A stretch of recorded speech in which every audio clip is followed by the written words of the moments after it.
outdoor access, and it's like a state that's pretty safe relatively, very Yeah. few cases or whatever. We So fled the city.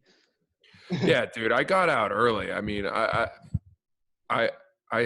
saw that this was going to be rough. So Really? yeah.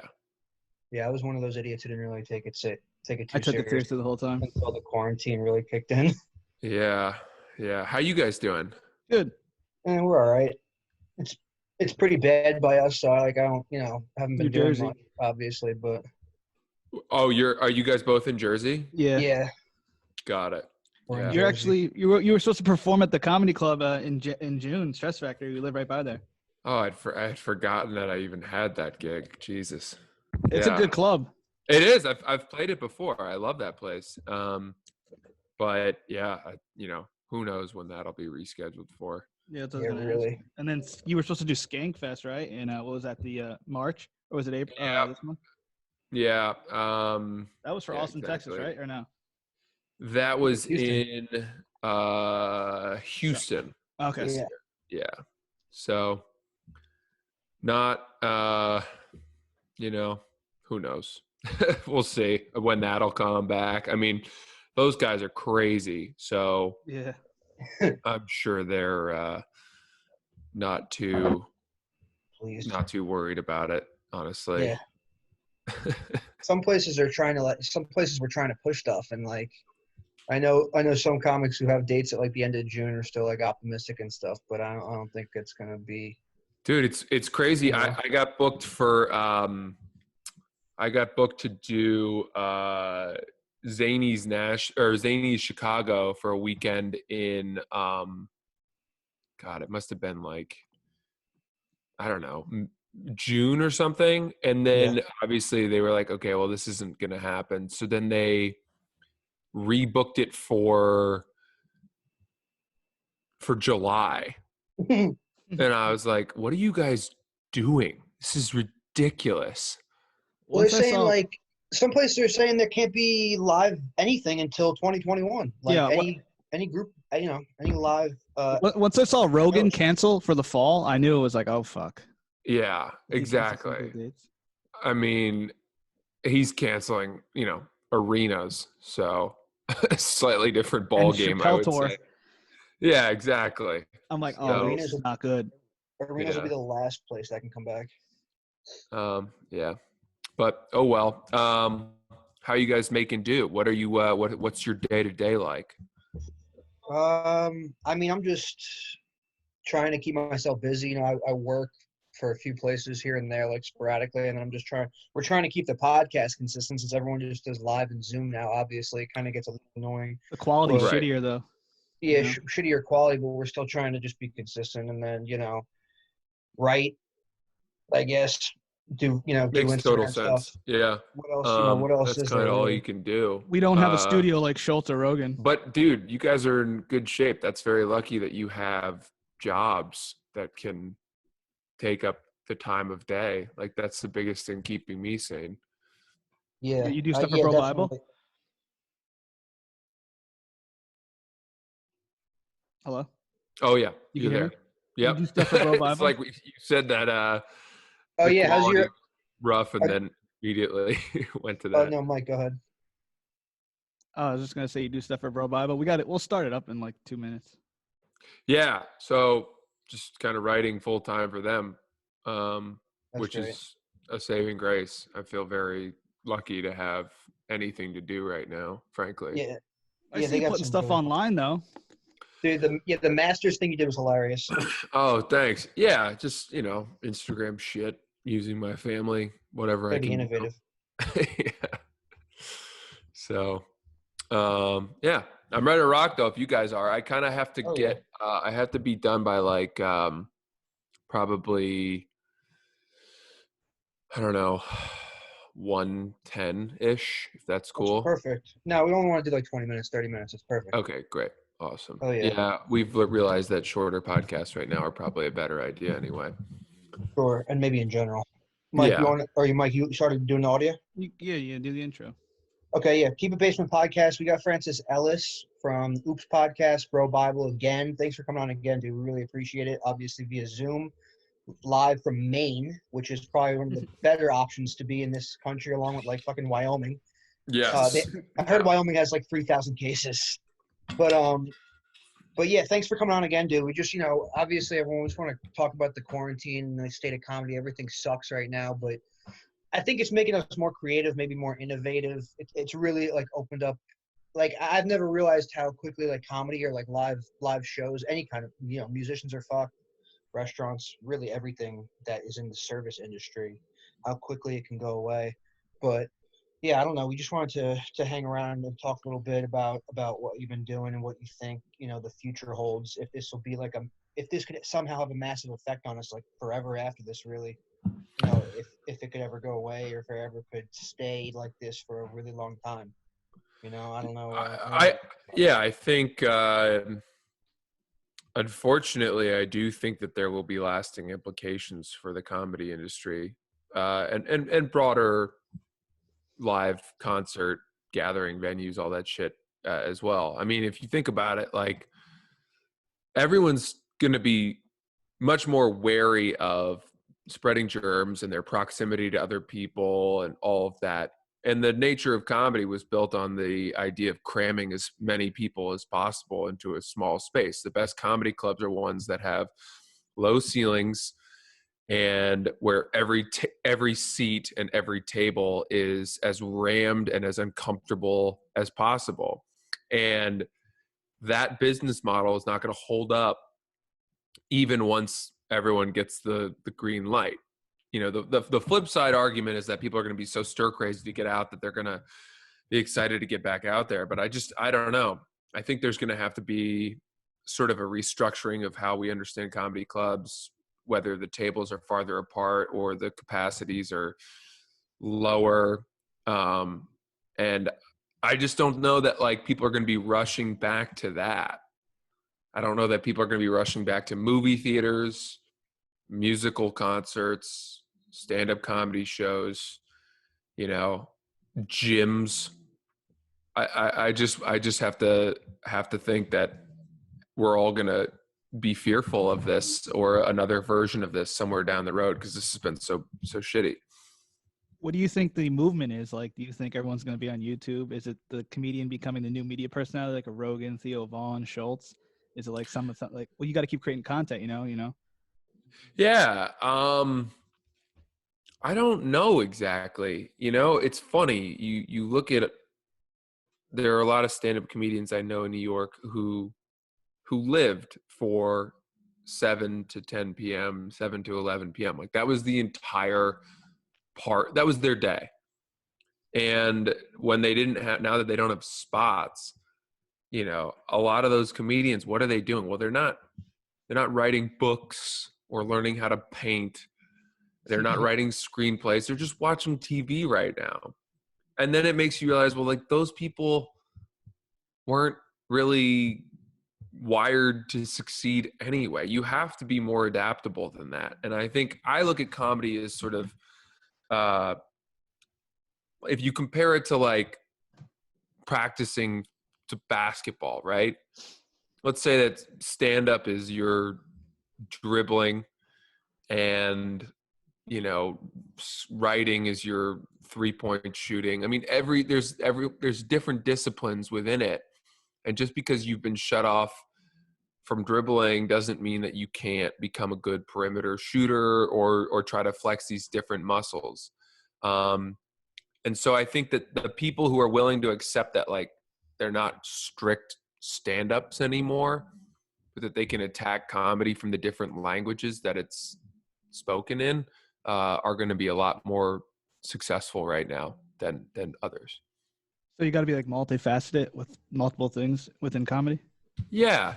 And there used to be this kind of weird elitism of like, I just do stand up, or sometimes people would even kind of frown upon people that had gone to do other things. And it's kind of like this Puritan vibe about what it meant to be a comics comic. Yeah.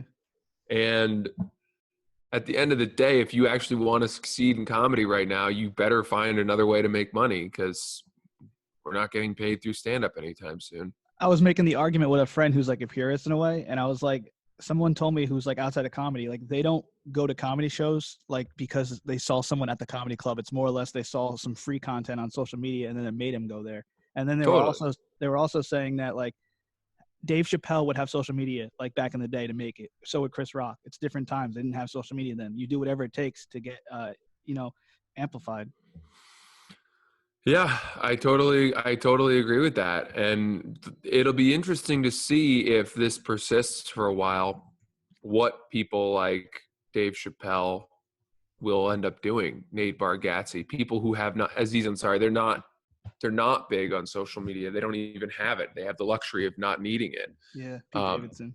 Yeah, because their shows sell out so quickly just from like the local newspaper announcing that they're coming to town. Yeah. But how are those guys gonna stay at the fore of this industry? It's also you like sit there and just write and don't put anything out. It's like you want to put your creative stuff out too. Find a way. Yeah, exactly. Yeah. I wonder, how many pages of notebooks is Mark Norman gonna come out of this with? Because a lot of people are not going to have anything. And also, I was talking to my buddy Shane Gillis, and we were, it's like, where are you going to pick up when we do get back on stage? Are you going to be going back to your old jokes? Are we just going to have to follow 6 other comedians who did 8-minute sets about what quarantine was like? And he was like, yep, that's what it's going to be. It's going to be quarantine jokes, Tiger King jokes. And you're just like, oh, that's going to suck. It's going to suck to listen to. Francis, to play devil's advocate, do you feel like there's room for everyone, though? Like, you see a lot of big names on social media take over with IG lives and content. Like, how can an up-and-comer make a name for himself? It's almost like you go in there, you see you only have like 35 viewers. You're like, oh, fuck this. Yeah, but dude, there's no reason that 35 viewers couldn't turn into 50, couldn't then turn into 70. I mean, you're playing for the same stakes. Like all those people that have 100,000 people watching them live, had they been, had social media or whatever been around when they would have started out with 50 followers. And if you think about it this way, like, all right, if you walked into a bar show in the Lower East Side and there were 35 people there watching, you'd be like, great, let's have a great set. That's 35 people who are willing to listen and watch what you have to do. Yeah, I mean, if you go on Instagram Live and only like that, we've all faced those shows. We've all done shows for 4 people, 6 people. And you just have to kind of crush it for however many people are watching. Just because you don't have 100,000 people watching doesn't mean it's not worth trying to perform or entertain, You talked to Mark Norman recently. He did something cool where he was interviewing people on the streets pre-corona, but about coronavirus, which was a good concept, creative. Yeah, he was telling jokes out in the streets. I thought that was a very funny video, but he, that Mark could have done that regardless of if there were, the virus. I think that was a very good example. Unfortunately, you can't really do that right now. I don't think you can go try to do man on the street stuff. He's a good example, though, of a guy who's old school comedy, but now he realizes the power of social media and the power of the LA comedy community and the podcasting, and he's putting stuff out on the internet. Totally. Yeah. I worry about Mark. He's like the one guy I worry about, just because I think that doing spots, I mean, he is the thirstiest spot doer I've ever met. This guy, at a place. He bought like a moped so that he could, get to his 7 spots a night every night for 10 straight years. And so to have that valve shut off for him, I think would affect him so much more than, a guy like me who's doing 7 spots a week instead of 40. But how do you still get booked for stuff like Skankfest and all these other great venues and stuff? I mean, you're a good stand-up comedian, but it's like you said, you don't go up as much as a Mark Norman or someone like that. Is it more about networking and talent, or what's the deal with that?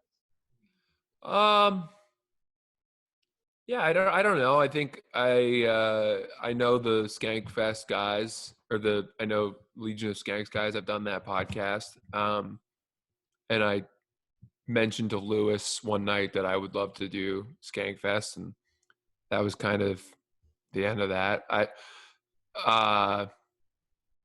For the bigger, like the more, like I'm doing Moon Tower this year, and that was something I really wanted to do, and I was very excited when I got it. But I had to submit a tape, and I had to get my agent to kind of make a call, and I guess it all just comes from doing this long enough that you build a following and hone your act enough that when you're ready to be in front of these festivals and stuff, that they'll say, yeah, okay, we'd like that person. I heard I was like listening to something recently where they were talking about people who need to, maybe like guys who crank out a bunch of jokes all the time who need to go on stage like 6 times a night, compared to some people who are maybe like slower form or develop slower with like stories, who feel better going on like less times a night so they can really hone like a story or whatever. And I feel like that might be more of like you, or like somebody who tells a lot of stories, and sometimes it's beneficial rather than going up like 6 times a night doing the exact same thing to Yeah. make sure, because it's a lot, something goes in a lot differently into like a long form story set than like a joke set. So like, just because someone goes up less doesn't mean they're like, different. They're way different, but like it could have the same benefits as someone who goes up a bunch of times.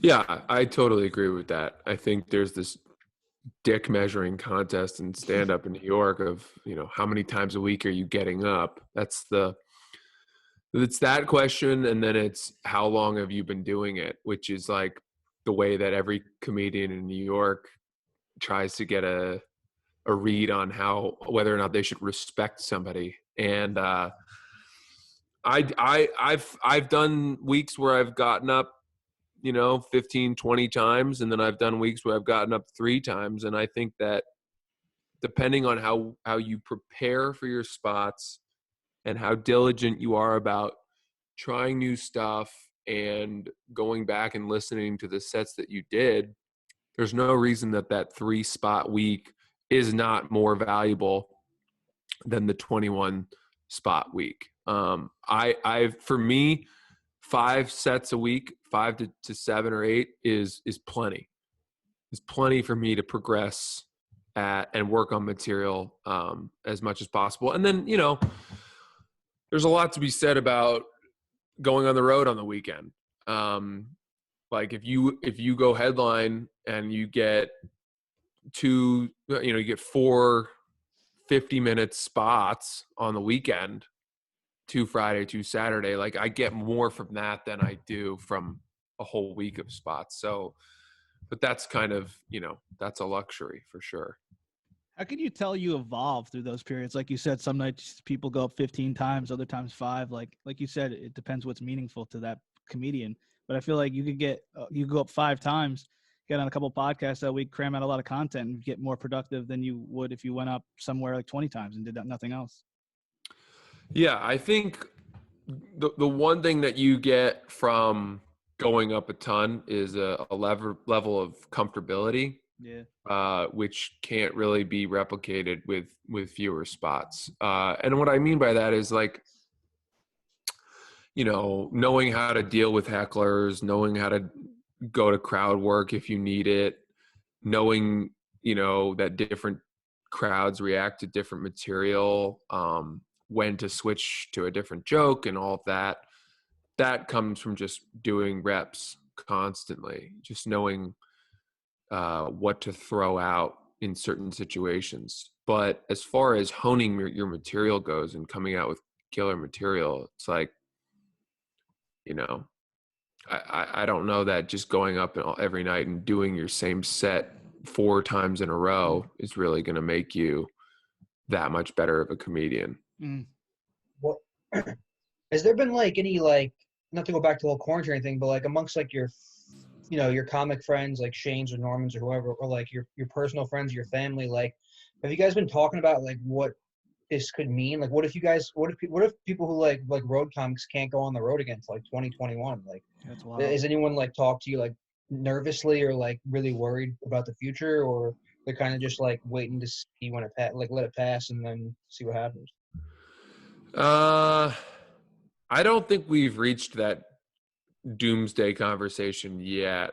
I had a conversation with Aaron Berg about it, and Aaron said, look, if it's over, I had a good run. He said, I was able to live on comedy for 10 years. He's played theaters, he's recorded albums, he shot that really cool documentary about all the spots he did that one night. And he said, if this is it, and I need to retire to the countryside with my daughter and my wife, like, I've had a good run. And that rewired my thinking. Yes, we all have so much left that we want to prove, and we have milestones and check marks that we want to hit. But if this period of my life where I was a stand-up comedian is no longer available to me because of a pandemic, unreal, I will look back on the fact that I headlined the Wilbur Theater twice and shot a special and, sold out Gotham and just had a phenomenally fun time being a stand-up comedian in my 20s and early 30s. And, if it means that after this I have to become a, who knows, I can live with that. You know what I mean? Did you perform in China ever? Yeah. I did 2 sets at Kung Fu Comedy. And one was this like joking set with my buddy Donnie from Barstool, where he translated my act to the Chinese audience, but just made fun of me the whole time. And then the other one I did like the English night, because there's so many expats that live in Shanghai. Yeah. And so they all come out to the English language. What was crazy was like on the English language show, you can say whatever you want. But for the Chinese night shows, like with Chinese audiences, they check your act beforehand to make sure you're not saying anything that's like anti-government. Wow, commies. Yeah, I mean, it's so much tighter. But if you're just like an American there performing for English and Dutch people, you can be like, fuck China, fuck the communist government. Like, and it's crazy. They don't care. We were talking a little bit off air, like things you learned during the quarantine, but what do you think like an important piece you learned through the quarantine so far? I think I learned, like, I already knew it though, because like I see you like doing it through Bro Bible, through Barstool back in the day. It's pretty much I don't think you can be a one-dimensional comedian anymore. Like if you're just doing the stand-up comedy, I feel like you got to do other stuff, whether it be a podcast, video content, like anything really. And I feel like if you're talented on stage, you could be able to do other these things. Because I see a lot of people who will be on Instagram like famous as social media comedians, but they're not great at all on stage. Not to knock them or hate on them at all. It just, I see like a lot of talent not being used like in other avenues. Yeah, I'll take this in a different direction though. I would say that what I've learned from this is, how much better I feel when I wake up early and go to bed kind of early. Yeah. And have a structure. Like I'm here with my girlfriend, and we've really we can't stay awake past 10:45 anymore. And it's because we're waking up at 7:45, and I love waking up at 7:45 now. And from 8 till 9 I have my coffee and I read a book, which is awesome. And like, how fun it is, how nice it is to read. And it's because I don't have anything else to do. And then from like 9 till 5, I write for Bro Bible. At lunch, we make a nice lunch. I go for a walk with the dog outside up the driveway. And then, at 5 to 6 p.m., I like go for a run, or I Peloton on my parents' Peloton, and killing it. You start to enjoy things you didn't expect yourself to enjoy until That's you real. were like 55 years old. That's real. Like having a glass of wine to signify the end of the day, or going for walks. Like I never liked going for walks. I like going for walks now. Yeah, that's pretty funny because my friend who's a comedian was like, you know, it's going to be hard to get material out now because I'm not doing anything besides sitting home. But it's like what you make it, like you said, you know? Yeah. Yeah. I mean, if you're just waking up at 11, crawling out of bed, you know, fucking around on your phone for 2 hours and then going to watch 4 straight episodes of, you know, Breaking Bad for the 3rd time. And then you know, you finally get around to firing off a tweet. And then it's like you just smoke weed and eat dinner and then watch more TV and pass out at 2 a.m. Like, yeah, you're fucking stuck. You're not doing anything. You know, you've basically the quarantine has defeated you. Yeah. If that's the case, Yeah. you've lost. When you post tweets about your girlfriend not giving you booty, do you not get laid for a week after? And like, does your family get mad when your grandma's in the joke about dying? My family doesn't follow me on social media, fortunately.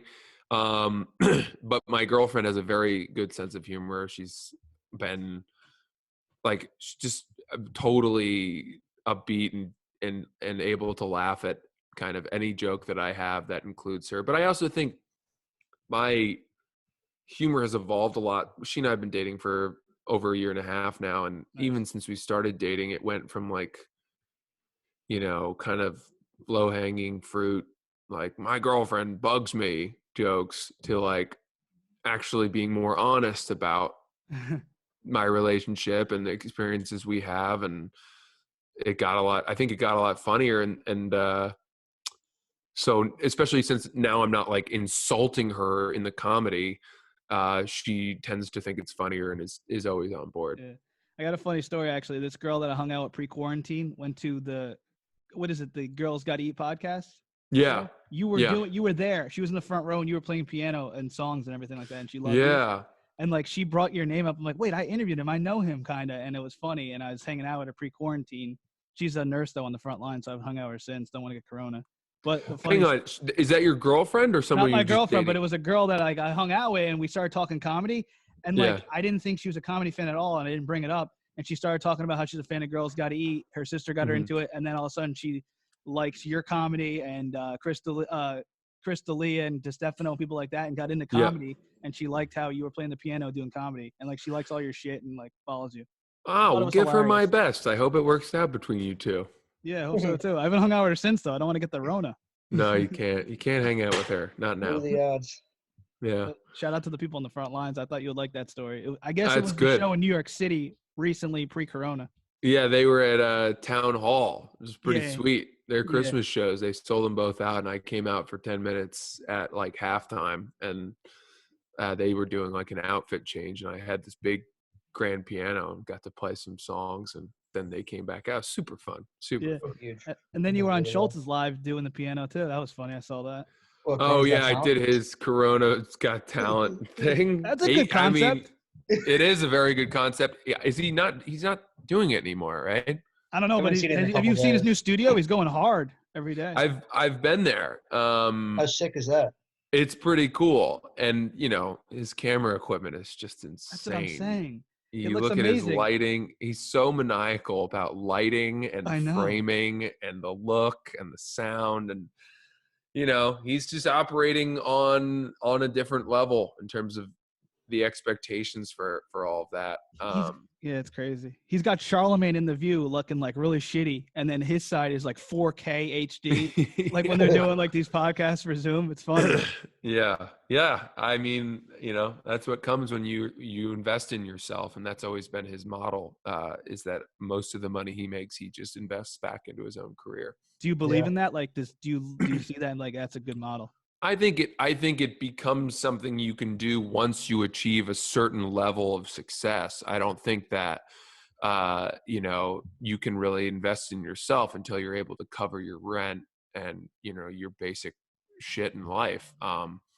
But, you know, Schultze's been fucking getting paid this past year. He did really well. So he has the ability to employ 2 or 3 people as full-time employees on his team to just like, you know, edit and shoot and kind of be part of his team. Not to compare you guys, but I kind of see like you evolving like that, getting successful like that. You know, yeah. like all the guys that I really look up to that I want to get up to the next step are 36. And I just turned 31. So like Schultz, DeStefano, you know, the level that they're at is where I would like to be in 5 years. Is it all about the reps and the years, you think, like the age wise, or like, because like there's people who are younger doing it, older, you know? Joey Yeah, Diaz. Yeah, they're you know, you've got a couple sort of outliers like Pete Davidson obviously yeah. blew up really young. But he started doing it when he was 15, and he was doing it like Crazy. the way that we do it Yeah. when he was 15 years old. Yeah, it's crazy. And so I think that yes, you can't really escape the necessity of putting in the time, but just because you've put in the time doesn't mean you're going to succeed. And that's the biggest thing I've seen, is that there are guys I know who have done it for 10, 15 years, and they're pissed off because they thought it was like going to school, that if you just stayed in it long enough, you would get to that point. It's like, no, you got to take risks. You got to evolve. You've got to find ways to be different. Yeah, definitely. What your podcast though? You have good clips, like you were saying. Like you don't have certain stuff. Like it's clear as day, and the captions are good. But doing the captions is a pain in the ass. We do them ourselves. Takes forever. Yeah, fortunately, we have a producer who does it for us, who's the best. But our podcast, we you know, it's been great. We were seeing real growth, and we're able to make some money from it now, and certainly pay our producer from it. So, but before we even started, I knew that having good camera equipment and a studio and the best sound and all that I didn't want to have to like grow into that. So we kind of started from day one with really good gear, and then have since paid it off and are now, you know, making gravy, which is a good feeling. Gotcha. And I know you got to go soon. I wanted to just say, Zap, you got any questions? No, I guess. Oh yeah, I saw a growth with your podcast. I feel like quickly. And now you said you're able to make money off of it, and that can be so beneficial, obviously now. You know, along with Bro Bible, etc. But do you know if anyone's been turned on to you personally because of the podcast? Like, didn't even know your comedy really? Yeah, Has that come about?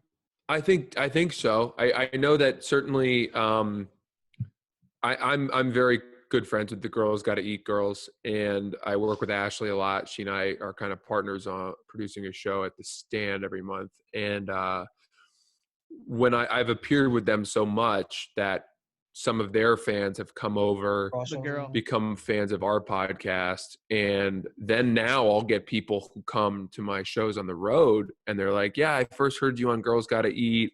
Then I became a big fan of your podcast.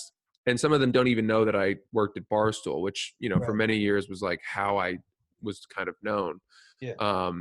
So yeah, I think there's no reason you can't rebrand yourself and offer different funnels for people to find your work. And that's something Schultz always talks about. It's like, you've got to have a funnel for people to find your work, and then be able to find more of your work based off of that. He's so fucking right. Like for you, like being on Joe Rogan podcast would be huge. Is that something you would look forward to? Oh yeah, for sure. I mean, not for nothing. I like love the podcast. I just think that, you know, a lot of my guiding principles in life have come from clips that I've watched of him. Like, he's reframed my thinking. I feel silly admitting it. You know, it feels kind of like same here. Fratty, but it's been good though. Yeah, like the philosophies that he espouses, and especially in dealing with haters and trolls on the internet. You know, the one thing that that has always stuck with me, because the Barstool audience was just ruthless, and you know, would make you feel so shitty about yourself, and no matter what you put out. You could put out the best piece of work the company's ever put out, and there's always going to be at least 20 people being like, you suck, fuck you, you know, whatever. And Rogan said in a clip once, and I've watched it probably 100 times, he said, look, life is hard. You could have a shitty job, bad genetics, bad marriage. You could be in pain. making very little money. So many things could go wrong, but you've got a keyboard and you've got the internet, and you can go on there and take your anger out on these people who have it better than you. And instead of resenting trolls, it made me sympathize with them. And every time now that somebody just shits on me or says something that would, normally used to make me feel really bad, I just try to feel kind of bad for them. And It's true. it doesn't make me a good person, because let's be honest, that makes me feel like I'm better than those people if I'm feeling bad for them. But it just sort of reframes your thinking. You're like, that person's probably dealing with some shit that I haven't had to deal with, because I've never been the guy to go on Chris D'Elia's Instagram and be like, this is not funny, fuck you. I've never gone to a restaurant and left and then logged on to Yelp and been like, this place sucks. That's just not how I'm wired. I don't care enough. I move on. They got some going on in their own lives, but at the same time, they're watching your content. Like Gary, not to like get all preachy, but Gary Vee says the haters who are on your YouTube comments saying your production sucks or you suck, they took the time to fucking listen or watch. Yeah, exactly. And totally. The Howard Stern effect, you need haters. A lot of people listen because they want to hear what he wanted to say next, because they were haters. Right. So it's like the same shit. No, but yeah. I appreciate you taking time with us. Any last Well, you questions guys are doing great stuff. I've so many amazing comedians have done your podcast, and appreciate you guys having me on again. It's a blast to see you. Tom, are you all right? You've been pretty quiet. I'm worried about That's you. what I'm asking. Oh, no, I'm all right. I'm just fucking tired. I'm not one of those guys who can crash at 10:45. I would love to have that problem. I'm the guy going to sleep at 2. Yeah, well, you got to start working, chipping away at that. Tonight go to bed at 1, and then tomorrow go to bed at midnight. Next thing you know, you'll be a regular human again. You're up late on Pornhub. I'm up late on Pornhub. Yeah, those views are up. Now, dude, thank you for saying that, man. We appreciate you for coming on so easily and gracefully. Obviously it's tough times, but it means a lot when we could have a successful comic on and ask them whatever, and they have great answers and are very, very talkative. It really, really means everything to us. And thanks for the compliments. We don't want to keep you. So this is Francis Ellis from Bro Bible. Follow his podcast, Oops the Podcast. Subscribe. It's funny and it's original. And thanks, dude. Hey, my pleasure. Tom, Mike, you guys are the best. Keep on keeping on. Thanks a lot, dude. Thank Appreciate you, it, man. You got it. All right, soon. stay safe. Have Later. a good one. Thank you so much. No problem, guys. Thanks for having me. That was fun. Yeah. Cheers. You guys okay? Are you good? I was a little worried about you there, Tom. I'm good. He's always depressed. Yeah. Good. That's the first step to being a successful comedian. Thanks, Francis. You got it, guys. I'll talk to you Later, soon. dude. Thanks for Yeah, having me. man.